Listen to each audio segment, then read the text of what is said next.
بسم اللہ الرحمن الرحیم نحمده ونصلی علی رسولہ الکریم اما بعد۔ آج ایک بار پھر پوری قوم سے مخاطب ہو رہا ہوں۔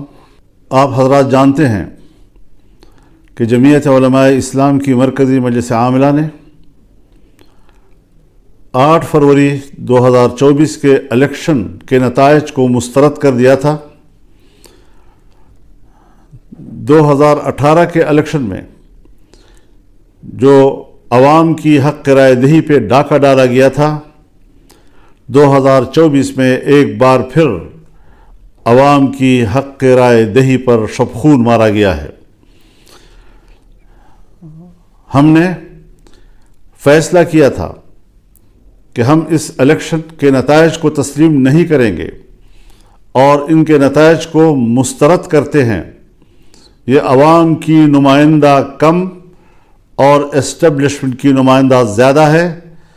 ہمیں عوام کی طرف جانا ہوگا، عوام کو اعتماد میں لینا ہوگا تاکہ وہ اپنے ووٹ کے حق کے لیے متحد ہو سکیں، ان کی صفوں میں وحدت آ سکے اور وہ اس قابل ہو سکیں کہ وہ اپنے ووٹ کو تحفظ دے سکیں اور اپنے حق رائے دہی اس کو محفوظ کر سکے۔ یہ ایک واضح موقف ہے ہمارا اور اس موقف کی طرف ہم نے آگے بڑھنے کا فیصلہ کیا ہے۔ چنانچہ انشاءاللہ العزیز اللہ تعالیٰ کی فضل اور اس کی تائید کے ساتھ ہم 25 اپریل کو بلوچستان سے اس تحریک کا آغاز کریں گے اور ان اجتماعات کو ہم عوامی اسمبلی کا نام دیں گے۔ 25 اپریل کو بلوچستان میں پشین کے مقام پر بہت بڑا جلسہ کیا جائے گا جس میں بلوچستان کے عوام شریک ہوں گے۔ اسی طریقے سے 2 مئی کو کراچی میں بہت بڑا عوامی اسمبلی کا انعقاد ہوگا اور سندھ کے عوام اس میں شریک ہوں گے۔ ہماری تیسری عوامی اسمبلی پشاور میں ہوگی اور 9 مئی کو اس کا انعقاد ہوگا جس میں صوبہ خیبر پختونخوا کے تمام لوگوں کو دعوت دی جائے گی اور اس عوامی اسمبلی میں وہ شرکت کریں گے۔ اس کے بعد ہم لاہور کے لیے تاریخ کا تعین کریں گے جہاں پر پورے ملک کو اس میں شمولیت کی اور شرکت کی دعوت دی جائے گی اور ایک بہت بڑا ایک عوامی سیلاب وہ اپنی اسمبلی کا انعقاد کرے گا۔ ہم اس حوالے سے دوسری سیاسی جماعتوں سے بھی رابطہ کر رہے ہیں تاکہ عوام کی ایک متفقہ اور متحدہ صف وہ اس کو زندہ کیا جا سکے، اس کو منظم کیا جا سکے۔ تو اس حوالے سے ہم اس شیڈول کا اعلان کر رہے ہیں اور انشاءاللہ ہمارے کارکن، ہماری تنظیمیں، ہر صوبے کی اور ماتحت تنظیمیں ان کو کامیاب بنانے کے لیے فوراً حرکت میں آئیں گی۔ کیا مسئلہ ہے آخر کہ جہاں الیکشن کمیشن بے بس رہا ہے اور اس کو ایک نتیجہ بھی مرتب کرنے کی اجازت نہیں ہے اور اداروں کی طرف سے جو نتائج بھیجے جاتے ہیں، آج الیکشن کمیشن میں کوئی دم خم ہی نہیں رہ گیا ہے۔ ہماری سول بیوروکریسی اس میں تو جو مداخلت ہو رہی ہے اور جو ان کے آئینی اور قانونی اختیارات ہیں اس میں بھی خفیہ ادارے اور ایجنسیاں مداخلت کر رہی ہیں جس میں احتجاج کرنے کا کوئی دم خم ہی نہیں رہا ہے۔ پہلی مرتبہ آج ہائی کورٹ کے ججز نے یہ آواز بلند کی ہے کہ ہمارے معاملات میں بھی مداخلت کی جا رہی ہے، ہمیں دھونس اور دھمکیوں سے ڈرایا جا رہا ہے اور اس پریشر میں ہم لوگوں کو انصاف نہیں دے سکتے۔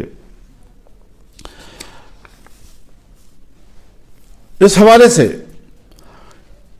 اگر ماضی کے دریچوں میں جھانکا ہے تو وہ پاکستان کے اس وقت کے وزیر دفاع جناب خواجہ آصف صاحب ہیں جو برملا ان واقعات کا ذکر کر رہے ہیں کہ کس طرح مقتدرہ نے انتخابات کے معاملے میں مداخلت کی، اس کے نتائج کو تبدیل کیا اور کس طریقے سے اس کو الیکشن کے نظام کو، اس کے نتائج کو منظم کیا اپنے مرضی کے ساتھ عوام کی مرضی کے خلاف۔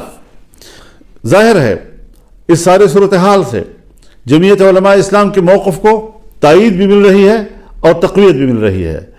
ہمارا موقف صحیح ہے، ہم نے صحیح آواز بلند کی ہے اور انشاءاللہ اس کو ہم آگے بڑھائیں گے۔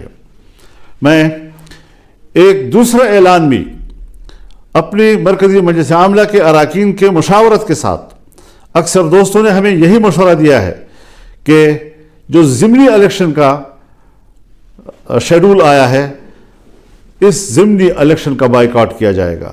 جمعیت علماء اسلام کا کوئی رکن ضمنی الیکشن میں حصہ نہیں لے گا، اور اس حوالے سے یہ بات واضح رہے کہ ہم ضمنی الیکشن چونکہ اسی الیکشن کا تسلسل ہے اور ہمیں پچھلے نتائج پر اعتماد نہیں، ہم کس طرح سے ضمنی حلقوں میں کوئی انصاف کی توقع رکھ سکتے ہیں۔ ہم پھر ایک بار مقتدرہ کا کھیل کا نشانہ بنیں گے اور اس طریقے سے عوام کی حق رائے دہی کے ساتھ کھلواڑ کیا جائے گا، یہ بات کسی قدر ہمیں قابل قبول نہیں۔ انشاءاللہ العزیز رمضان المبارک کے بعد تحریک چلے گی، فیصلے اب ایوان میں نہیں میدان میں ہوں گے۔ اب مقتدرہ کی اسمبلی نہیں چلے گی، عوامی اسمبلی چلے گی، اور اس حوالے سے بھرپور عوامی جدوجہد کا آغاز کیا جائے گا۔ ہم اللہ سے مدد کی درخواست کرتے ہیں، دعا کرتے ہیں کہ اللہ تعالی ہمیں اس مقصد میں کامیابی عطا کریں اور پاکستان کو ایک پرامن اور ایک اسلامی فلاحی ریاست کی صورت میں ہمیں دکھائے۔ میں اس بات کی وضاحت کر دینا چاہتا ہوں کہ ہماری جدوجہد وہ پرامن ہوگی، آئین اور قانون کے دائرے میں ہوگی، اور کسی قسم کا تشدد کا عنصر ہماری تحریک میں نہیں ہوگا۔ عوام کو حق پہنچتا ہے کہ وہ ملک میں احتجاج کریں اور اپنی رائے سے دنیا کو آگاہ کریں۔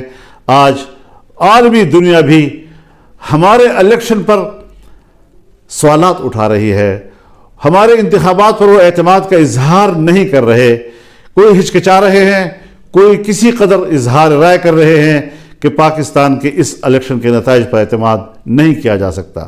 اس حوالے سے ہمارا موقف بالکل حقیقت پر مبنی، خود اعتمادی سے بھرپور، اور انشاءاللہ کامیابی کی منزل سے ہمکنار ہونے کے لیے آگے بڑھے گا۔